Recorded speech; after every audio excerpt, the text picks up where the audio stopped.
How are you all doing with your bingo? Does everyone have it filled out? Has everyone filled out their bingo card? And why haven't you? What? So who is missing?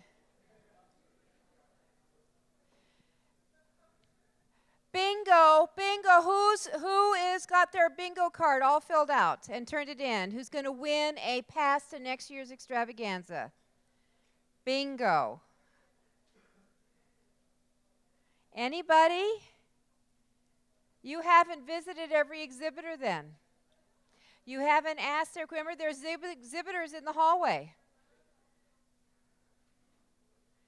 I am on the bingo card and only 2 people have approached me. Only 2 people have approached me. John doesn't know what he's talking about.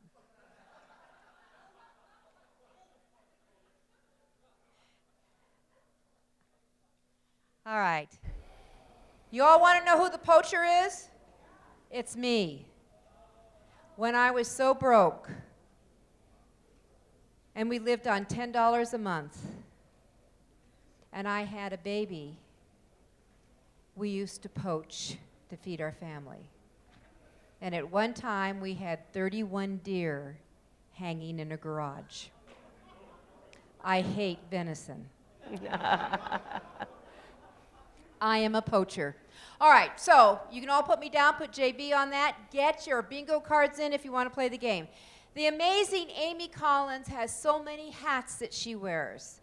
And when I need something very quickly, or I've had a guest I've had to move around, or I want to do a quick pre-taping on your guide to book publishing, Amy is there in a nanosecond. She has so many hats she wears, but here's the big hat. She knows publishing. She knows books. She knows how to move things with different strategies. If you want to take over to the state of Southern California, oh my God, here's my bias because I think they should have been split a long time ago. But anyway, that Amy has the capability with her team of getting your book in every bookstore if that's your game plan. She's also an amazing musician, from opera to being in a blues band. Bingo, little corner there. Bingo. Here's our blues band person. So please, would you welcome Amy Collins. Hi. It's very nice to be here. I was an opera singer, so I tend to over-project, and now with this thing on, I'm going to take it down a notch. Quick question before I get started. How many of you here write fiction? Can you raise your hand? All right. And how many of you nonfiction? Oh, man, that's not fair. I was hoping for like a majority of one or the other. Okay. How about children's books? Nice to meet you. Yeah, okay. All right. Well, my name is Amy Collins, and for many years I was a book buyer. My job was to sit behind a desk and say no. It was my job for a long time to evaluate books as they came across my desk, and each book got at most a few seconds at most. I then became a sales rep and became somewhat okay at compressing books down to just a few seconds and sitting on the other side of the desk and telling book buyers at Barnes & Noble, back then it was also Borders, Books A Million, PetSmart, CVS, Walmart, Target, Costco, Crown Books, you may remember. I'm a little old. There was Elliott. There was a number of bookstores that are no longer here. But I started my career in bookstores. Over the years, I eventually became a specialty sales director for a $500 million a year publishing company. And I focused mainly on specialty sales, Michael's Arts and Crafts, the library market, paying attention to airport stores, a lot of attention to airport stores, Staples, Office Max. These sorts of stores, supermarkets, sell a lot of books. And what I'm here to talk to you today about, and hopefully I will keep it very short, I'm not going to drag on, but we're going to talk to you today about whether or not you're ready for the marketplace. The marketplace and what the marketplace wants, what the marketplace demands, changes on a very regular basis. If you'd asked any publishing I used air quotes. I hate air quotes. Okay, I won't do that again. If you ask any publishing expert 4 or 5 years ago about libraries, they would have told you that libraries were dead. Libraries were over. They were putting the dirt on the coffin. Libraries are growing at an enormous rate right now. Libraries are a wonderful place to sell books. If someone had asked you 10 years ago about Borders, they probably would have laid solid odds that Borders would be there today, and Borders is not. Things change. People used to say that it was impossible to get a review or to be taken seriously unless you published first your fiction book in a hardcover. Not true anymore. Not only is it not true, you look kind of silly doing it. So we're going to talk about some of those things today and what the marketplace demands today. I will try and keep it evenly balanced between fiction, nonfiction, and I'm just going to ignore this poor children's book author here, but we'll talk after. All right. When you're writing your book, long before your book is done, and I swear to you, long before your marketing plan and your printing is done, you should ask yourself the same questions that any good journalist asks themselves. Who, what, where, when, why, how, sometimes why. The first question is, who needs or wants your book? The answer is not everybody. I can't tell you the number of times I've been on the phone and I say, okay, who needs or wants your book? Well, everybody. Everybody needs my book. No, they don't. They really don't. I promise you, I do not need a book on parenting. I avoid children. I do not need any books on parenting. I'm good. So, I do not need nor want your parenting book. I am not your market. Who is your market? Pick one. Yes, I could definitely be the market for a romance novel. I could also, so could my mother. So could my ex-husband, unfortunately. So pick one. If you've written a nonfiction prescriptive how-to book on how to keep your dog healthy in his elder years, create one person in your mind. Is it a man or a woman? How old are they? How old is the dog? Where did they get the dog?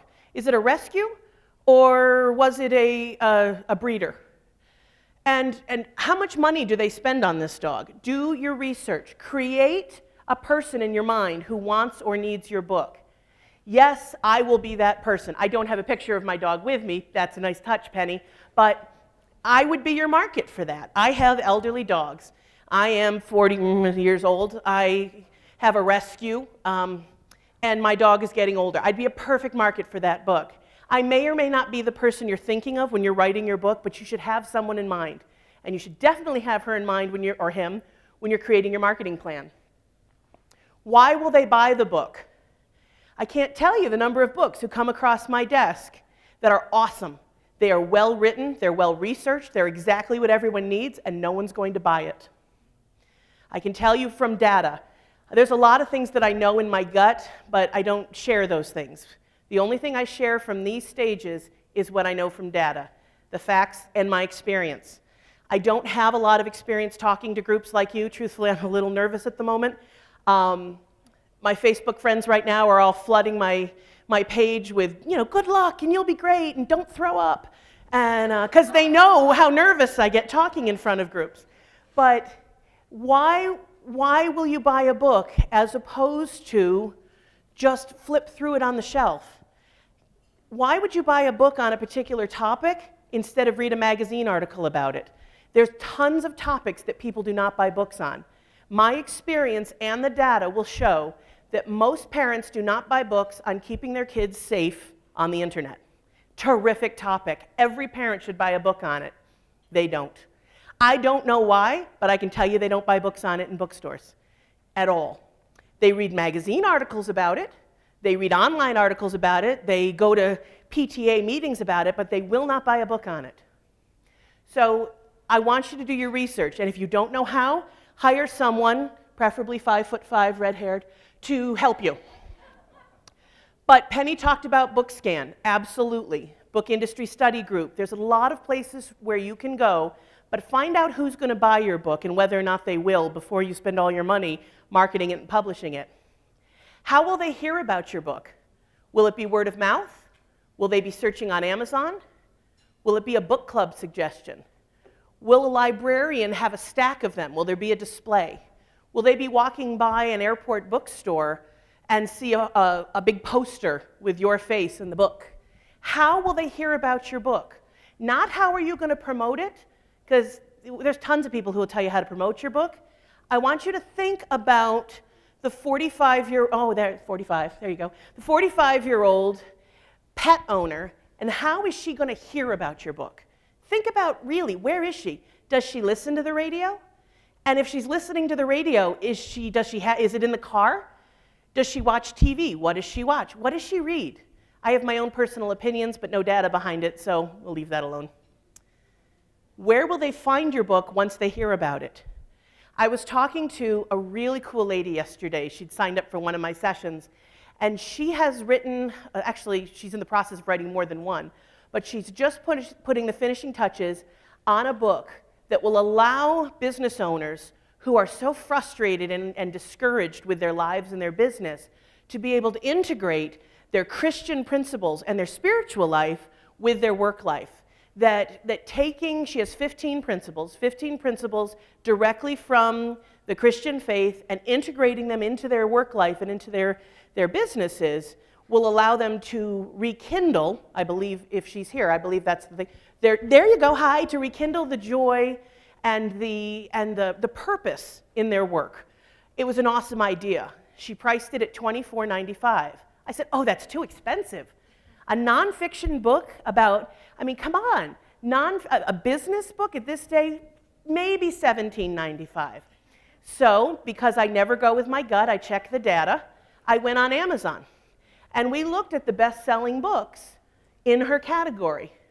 $24.95, $39.95, $26.95. I couldn't have been more wrong if I tried. It was like I was setting myself up to be an idiot.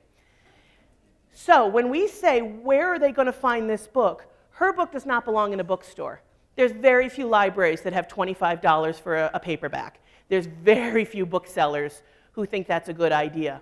So her market is going to be on Amazon and online. She's going to go nuts with all this social media you've heard about. I stink at social media. We will not be discussing LinkedIn or any of that today. I'm afraid, oh, well, okay. Today we're going to talk about where your market is, and I can't help you get there online. But that's her thing. She's going to hire someone else who's less fabulous, but I'm sure just as good, to help her with her market. So think about where your book belongs. Is your book overpriced for the bookstore market? Is your book perfect for libraries? Then you're going to do your research. I'm going to talk about that in a second. So we talked about where they're going to find it. Now let's talk about what makes your book different.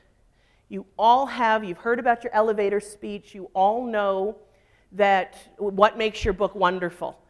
But I swear to you, on my mother's eyeballs, your book is not unique.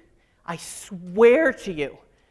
There are white papers, and there are radio shows, and there are webinars, and there are books that are exactly like yours. If you have written a book about a transsexual basketball player who likes to neuter dogs on weekends at home, there is something out there already. I don't know where that came from. I am so sorry. Wow. This is being videotaped. That's fabulous. I swear to you, there is something out there. I swear to already. So I need you to never say these words to a book buyer, a librarian, and if you say it to me, I will pimp slap you. It will be, my book is unique. There is no other book out there like mine. I swear to you that's not true. I swear to you it is not true. Your content, even if you've written a fictional novel that is completely wonderful, somebody's going to read it and say, you know, I read something just like that the other day. Please, I beg you, find out what your book is like, and then create a short list for yourself of why yours is better, why yours is different. If you can't do it, and we're going to talk a lot about this later, ask for help. No one expects us all to learn it all this weekend. And nobody expects you all to be amazing authors and top-notch publishers. Unfortunately, if you're going to be an independent publisher, after the book is done, you have a lot of things that you need to take care of. You can either learn to do them yourself, or you can find other people to help you. Nobody's expecting you to get it all Did I mention the whole LinkedIn thing? There's lots I don't do. I hire fabulous people to do it for me. Where does your book belong? Let's talk about categories. Penny was brilliant when she was talking about your Amazon categories. Let's talk a little bit about bookstores, libraries, airport stores, the brick and mortar retailers out there, supermarkets. There's one place for your book. If you have written an erotic novel that's perfect for the Catholic Bible study market, you gotta pick one. They're not going to put your book in fiction and in horses. I'm sure it's a lovely YA novel about horses, and yes, it's a fantasy novel. You have to pick one. There is one category. Only in the brick and mortar world. There's something called BISAC. I don't know if you're familiar with them. These are codes, B-I-S-A-C. You can Google them. They're I used the word Google. I know the internet. You can Google them. They're very easy to find. And when you're doing your online links, you can pick many categories. But in the book world, you can pick one. So figure out where your book belongs. What are you prepared to do to get it there? Selling your book is really hard.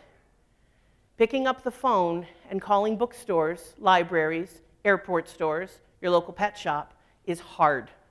It is extremely hard. Selling yourself, writing sales copy, getting it proofread, sending it out there, asking someone to buy your book is not easy. Getting online and asking people for reviews is extremely difficult. And so I've got the secret on how to make it totally easy on all of you. When you are asking yourself what you're prepared to do to get your book out there, be honest. What are you really prepared to do? And the other question may be, what are you not prepared to do? I know what I want to do. I know what I think I'm going to do. But what I'm willing to do is what I actually do. I can look back on the last 5 years, and I can tell you that for my business, I am not willing to learn enough about Google+. Now, Guy Kawasaki has changed my mind, but I am unwilling to delve deeply enough into social media. You know why I know that? Because I haven't done it.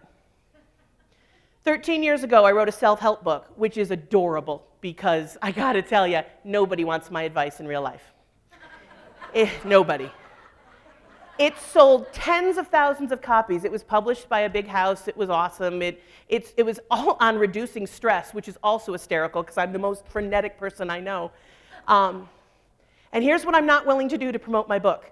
I'm not willing to ask my friends to write reviews. I'm not willing to go on local TV because people I know might see me and think that I've got an ego, and I don't want people to think that I think I'm all that.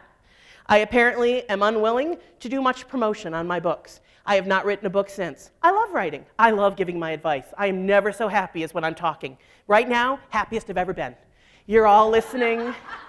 I couldn't be happier. But I will never write another book because I am unwilling to promote it. How do I know that? Didn't do it. So ask yourself and be honest what you're willing to do to get your book where it needs to go. Do not kid yourself. And whatever you're unwilling to do, find someone to do for you. There are tons of people out there who will do it. And if you can't afford it, barter. Barter, barter, barter. I exchange my services for other people's services. And when I can't do that, I exchange money for other people's goods and services. But please be honest about what you're willing to do and what you're not. And when are you going to do what? Once you have your list of what you're going to do, and once you have your team built, you need to put a plan together. And now we're going to talk about that. And I'm just going to check the time real quick, because I'm a talker. Okay. The life of your book. Most people think of the life of their book as when they get the idea, and they start writing, and then there's the editing process, and beta readers, and then there's more editing, development editing, copy editing, the manuscript is done, you send it out, lots of changes. Then there's the design, there's the layout, there's proofreading. Please do not skip proof. I hear a lot about editing. Please do not skip proofreading. That happens after your book is laid out. And when I say proofread your book, 2 different proofreaders from 2 different states. Honest to God, one proofreader's not enough. Proofreading, your cover's going to look awesome. And then you literally give birth to your book. It's your launch. There's usually a party, just like a baby shower. It's awesome. There may be presents. There's definitely alcohol. So, that is the life of your book. It's born. Yay! Okay, now you got to raise this kid. And if you're like a lot of my clients, you spent all the money the first 9 months. You have no money left to put this kid in preschool. There's no money for food. He's going to be naked for the rest of his life because there's no money for clothes. Forget college. The life of your book starts the day it's born. It's gestating until then. And everyone gets so excited about the gestation period. Again, no. But oh, you're pregnant and everyone's excited and can I touch the belly and everyone, book-wise, everyone's so excited for you. And then the book is born and everyone goes home. And you are stuck with this baby/book. And the excitement is over. Yes, it's cute. And for the next couple weeks, your mother may come and stay with you. But that's it. You have to raise this book. That is your job. Budget for that. Budget your energy. Budget your time. Budget your money. Please do not come to me with $411 and say, I'd like to put my baby/book to college. You have to feed, clothe, and educate this baby. And you have to promote, market, and dedicate time and money to raising your book. We talked about the things to do for the gestation and the birth of your book. I'd like to talk about what book buyers, librarians, and the people at Walmart and Costco expect in a book when they look at it. Bare minimum, and I didn't even write this down, and I'm so sorry, probably should be well written. That just goes without saying, I guess, but editing, the design has to be truly professional. I want you to go onto Amazon and walk into your local bookstores, and I want you to look at what Random House, HarperCollins, Penguin is coming out with some gorgeous books lately. And I want you to look at their covers. And I want you to buy those books or print those books off in color, and I want you to take it to your designer and say, emulate this. Forget what you like, forget what you think a cover should look like, it doesn't matter. I want your books to look like every other book that's on the bestseller tables right now. And the way that's going to happen is if you show your designer examples of what you mean, and you emulate, not steal, but you emulate the look and feel. The American public, especially readers, in my experience, are very lemming-like. They will see a book. I was talking to an author yesterday who has just a fabulous book. He's one of George's clients. And his book is going to be fabulous, but the cover, not quite there yet. And I showed him a Vince Flynn novel. I don't know if you guys are familiar with Vince Flynn. I said, look, his name it takes up half the book. And Frank said, well, nobody knows me. I said, they don't know that. They're going to see your name, Frank Vincent. Is that, do I have it right? I'm sorry. Victory. And in big letters on the cover, and it's going to look just like Vince Flynn, and they're going to say, well, clearly that's a best-selling book in this genre. I should probably pick it up. It looks just like every other book in that genre. Titling. Titling is very important. Penny was talking a lot about different keywords on Amazon, and I know she touched on this, but I'm going to double on it. Subtitle. If you have written a book about getting a job, make sure the phrase getting a job or job interview or job hunting is in your subtitle. There are 32 characters in most databases in libraries and bookstores. It's the way it's set up. And you should have a key word in those first 32 characters. Pricing. If you really want to be in bookstores, please, please, please don't price your book based on how much money you want to make. You price your book based on what other books in your genre are priced at. If you have written a book that is only 110 pages and you want to charge $16.95, as a book buyer, you'd better give me a very good reason why, when every other book on Excel is $14.95 and it's 400 pages long. Do your market research. Again, as much as I love my intuition and as much as I love my opinion, I would do my clients no good if I let them go on my opinion, that I think blue covers are best. Right now, I can tell you, because I've done the market research, any of you writing a prescriptive how-to book on personal finance, if anyone's in the personal finance world, you want to avoid citrus colors for next fall. They're played out. They were all citrus colors, the oranges and the lime greens were very hot for about a year, and now if you put that on your cover and you put it out anytime in the next year, your book will look dated. Do your market research. How do you do your market research? Ask someone to help you. I could do a whole hour on that, but this is an overview. You're going to need a distribution plan. Can't tell you the number of people who have a finished book and then I'm a distributor, that's why I'm up here, and come to me and they say, I'd like to get my book into Barnes & Noble. Well, that's adorable. I would too. You should have contacted me 4 months ago. Judith Peter, who's back there, she runs Pathway Book Services. Pathway Book Services is the warehouse that I use. I hire them. They handle all my clients' books. It takes her 6 to 8 weeks to get her clients' books data into the Barnes & Noble databases. There are 5 different computer systems in Barnes & Noble, 5 different databases. All of them have to be populated. None of them talk to each other. It's fabulous. It takes a month, maybe 6 weeks. Judith, am I right? Close? Yeah. It takes 3 weeks to get into the Amazon system properly. When you first upload your book on Amazon, there's no cover. All of the apostrophes have weird little umlaut things on them. It takes a while. So have a distribution plan. Find out if you're going to be with we're going to talk about this in a second, with a fulfillment company, or if you're going to go print on demand, or if you're going to use a distributor. But figure that out at least 4 months before your book goes to print, please. We talked about this before. I'm going to hurry up because apparently I just love the sound of my own voice and I'm going on, and we're on slide 3. But you need a fully executable marketing plan, and you need that done 6 months before your book is done.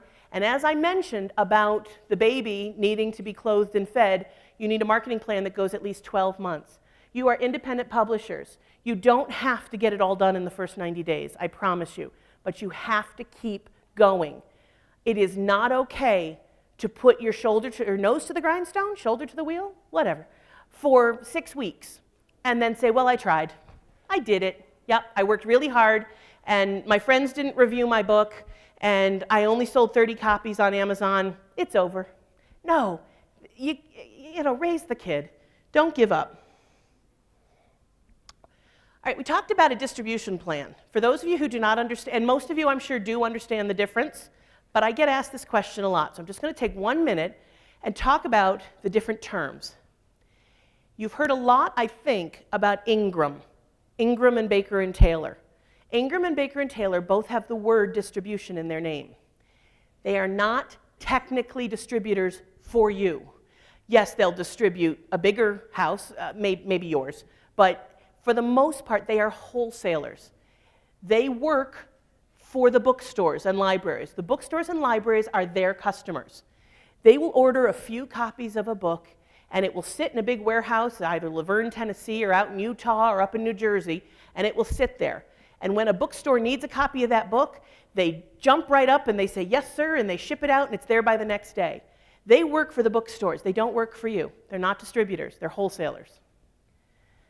Now, but a distributor works for you. If you are an independent publisher, you hire a distributor. They also will put your books in their warehouse, but they won't buy them. They're your books. You own them. A distributor is fully insured. A distributor has a warehouse system, and a distributor is fully set up to get your books to those same warehouses. To those same bookstores. However, they work for you, not for the bookstores. When a bookstore calls and says, I would like 4 copies of so-and-so's book, they too jump up and say, yes, sir, and ship it right out, and it's there the next day. But they charge you. They charge you 25%, 30%. They take care of that. They go out to Barnes & Noble. They go out to bookstores and libraries, and they try and convince them to purchase your book. Wholesalers don't do that. Distributors have sales and marketing programs. They work very, very hard because they get paid on a cut, on a commission. So that benefits them to sell as many as they can. That is the difference between a wholesaler and a distributor. But my favorite, and the company that I use, there are fulfillment houses. Fulfillment houses are less expensive than distributors. They will also get your book stocked at Ingram and at bookstores. They will also make sure your book is listed properly on Amazon. However, they don't have a sales team. You have to do the sales, or you hire someone like me to do the sales for you on an hourly basis. There are commission rep groups also who will be happy to do it. Using a fulfillment house is not a halfway point. For many publishers, it's exactly what they need to get started. They have one book, and they have no way of getting that book into Amazon. They have no way of getting that book into Ingram, and they want help. And a fulfillment house will do that for them. You will take care of the sales, or someone on your team will take care of the sales. They will take care of the warehousing, the billing, the collection, the shipping. They send you a check at the end of the month. It's awesome. Jobbers. Jobbers are distributors on steroids. Jobbers are distributors who go to supermarkets and Staples and Office Max and Walmart, and it is their job once a week to take books into those retailers and put them on the shelves and neaten them up and take the old books away. They are distributors that have a staff that manages the books for the retailer. If you want your book in Costco, if you want your book in Walmart, PetSmart, any of the specialty non-bookstore outlets, first you have to sell your book to a jobber. Some of them are called Levy. There's Anderson. There's a whole bunch of them. Call me later. I'll give you a list. But their jobbers are who you have to contact first if you want to get into the airport market. For instance, Parodies. Parodies is the largest airport chain in the country. They don't take care of their own books. They hire a company called Select Media to do it, which is now part of the news group. So, okay, I have 10 minutes to go, so let me just look at this. Okay, what do book buyers want? It changes. It changes on a regular basis. But I have a lot of clients who ask me this on a regular basis, so I thought I would quickly run down their list. Book buyers want to see demand. There are as many books coming out each year as can fit in 7 empty Barnes & Nobles. Take 7 Barnes & Nobles in your mind, put them right next to each other in a big old ugly strip mall, empty them of books. That is how much shelf space you need to take care of the books that are going to come out in the next 12 months. Well, Barnes & Nobles aren't empty. Barnes & Nobles are stuffed. They are filled. So to get on their shelves, you have to prove your way onto their shelves. You have to earn it. And one of the ways to do that is through demand. If you decide to do the KDP program that Penny was talking about, the Kindle Direct, please do this in this order. I'm begging you. I think KDP is fabulous, but you go to Amazon and you give them an exclusive of your ebook for 90 days. And 4 days later, you go to Barnes & Noble, their biggest competitor, and you say, hi, would you like to stock my book? And the first thing they're going to do is look to see if your ebook and your book is available on Nook, on their website. And they're going to, no, no, thank you. And they're going to be pissed. So if you do the KDP program, use those first 90 days to sell your books like crazy on Amazon, to sell a bunch of copies through the ebook program. They will, the print copies of your book on Amazon will be tracked through Nielsen BookScan, which is the tracking system she was talking about. After 90 days, make your ebook available on Nook. Then you can go to Barnes & Noble and say, my book's available. Don't mention you were ever on KDP. Just shh, don't tell them. My book's been out for a couple of months. I'm now doing my official trade launch. That was a soft launch. This is the official launch. And I am making my book now available to bookstores. I have already sold 1,700 copies through the soft launch. And here's the data. Here's some demand. They will love it. Show demand.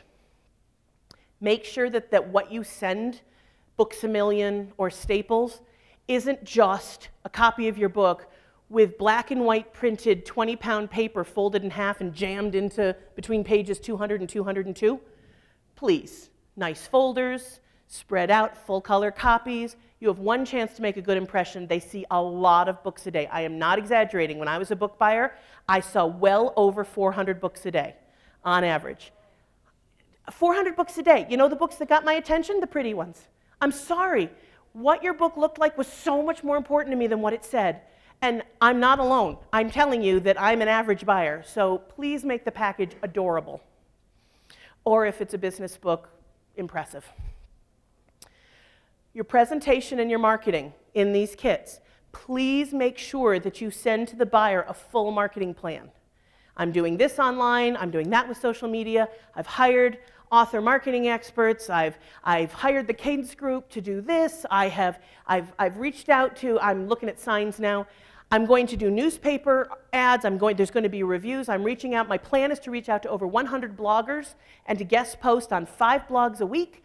Here's my plan. This is what I'm going, remember I said, what are you willing to do? Put the whole thing together, what you're willing to do and what the team you've hired to do is going to do, put it all on paper and make sure you give it to them, because why else will they think someone's going to walk into their store and buy their book? All the buyers want, and we're going to get to turns in a second, I'll talk to this in a second, but all the buyers want is to be good at their job. Help them be good at their job. Give them the research they need. If you know for a fact that no books on being safe online from online predators are selling, but your book is different, and that you're actually going to be on 60 Minutes talking about it, and that you have actually done a white paper on this and there were 14,000 downloads in one day, give them that data, because maybe then they'll buy your book. You just have to give them and do your research. And make sure you follow up. It is extremely hard to sell your book to booksellers. I've mentioned that before. We are mean people. We are.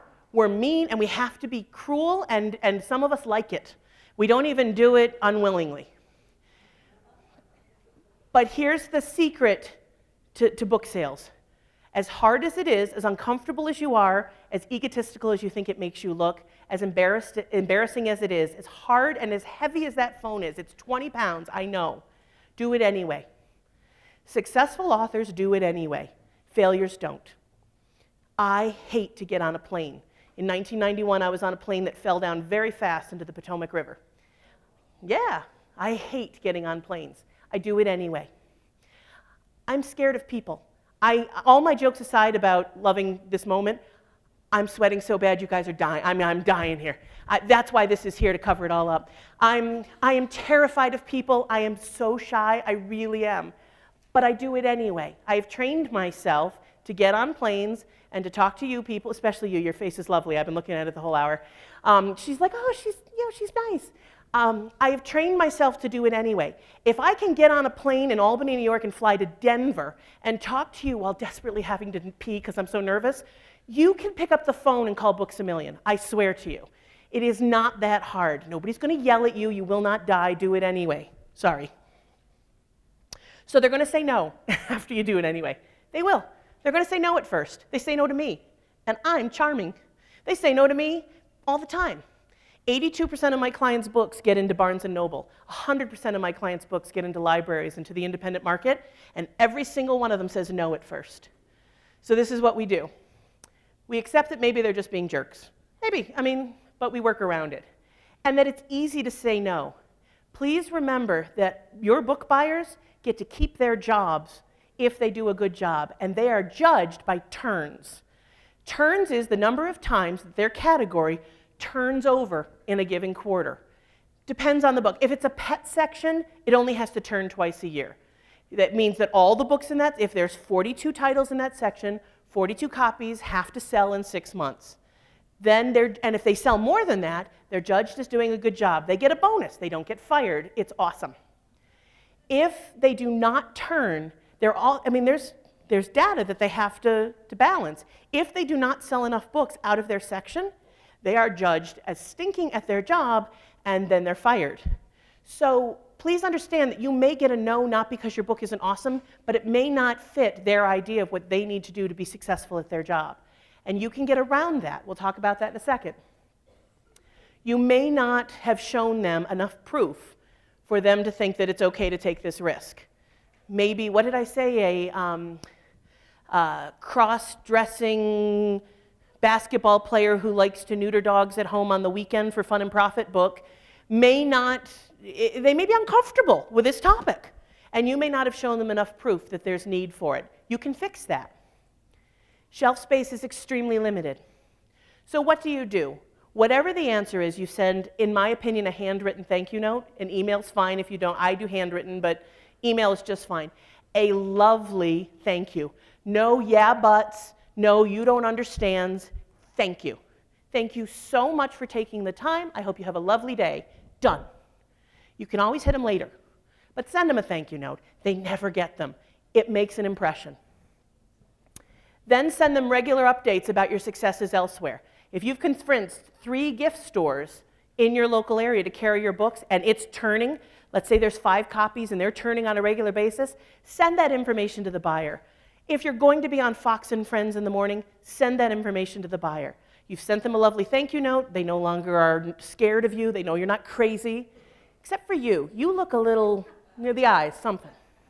So make sure you send them updates. And when you have sales momentum, make sure you tell them. All right. I'm gonna pass this around because I have 4 minutes left. If you would like a copy of this or to get a hold of me, please put your business card in this. I will be doing a drawing at my booth in about an hour for a free 2-hour consultation. And I'm going to pick 3 cards. So if you'd like to get a hold of me, please put your card in here. I will only email you once. I'm not a spammer. And if you'd like to get a hold of me, I'm back there with Judith next to the Pathways table. My company's called New Shelves, and I have lots of cards there. Hi. Thank you. Nice catch. Because we're going to skip through that. Okay. The last two slides talked about all the rules. So here's the secret. There really are no hard and fast rules. I will tell you if you win one of my consults that hardcover is not necessary, that you can go POD. I sell print-on-demand books into libraries and bookstores all the time. The rules that bookstores will not take print-on-demand is not true. It's harder, and book buyers will say no first, and they'll say, well, it's print-on-demand, we don't take print-on-demand. Absolutely what they're going to say. But my job as your sales rep is to convince them otherwise. They will take print-on-demand if you show them enough data and if you give them enough reason, if you earn your way onto the shelves.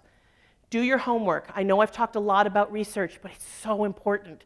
Please, if you're going to do your own sales or if you're going to hire a distributor, do your homework. Find out what you need to do, and we won't make you do our work, but help us out. Have a reason for everything that you do. If you're still writing your book, or if it's done but it hasn't gone to the printer, I really want you to think about who you're writing to. And I want you to make sure that every word in your manuscript, there's a reason it's there. Everything you're doing for marketing, that there's a purpose to it. Keep that in mind. Budget for the life of your book, not just up until its birth. Please, I'm begging you. I'm not fond of children, as I've mentioned, but I really hate to see them hungry. I don't like to see them naked, really. So budget for it. Your book's life is going to go at least another couple of years. Money spent does not always equal money earned. There's lots of companies out there. None of them are affiliated with Judith, I swear. But there's a lot of companies out there who will take your money and won't earn it. Be careful about who you hire as your partners. Check references. And then, after you've called all the people that they gave you their names because they love you. I mean, everyone on my reference list loves me. I'm not going to give you the name of someone who hated me. I want you to do your research. It's an online world. Find out other clients who have used them. Go on LinkedIn and ask about them.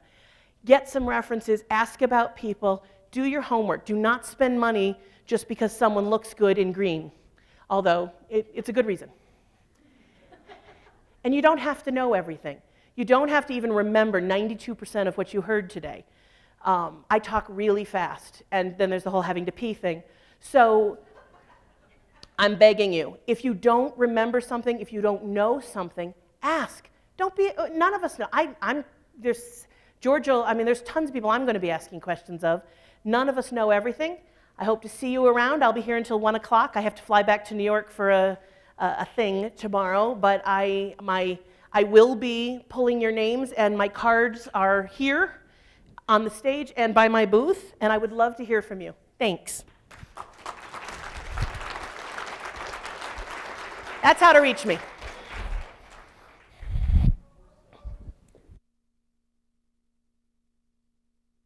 Because Judith wants to tell you something.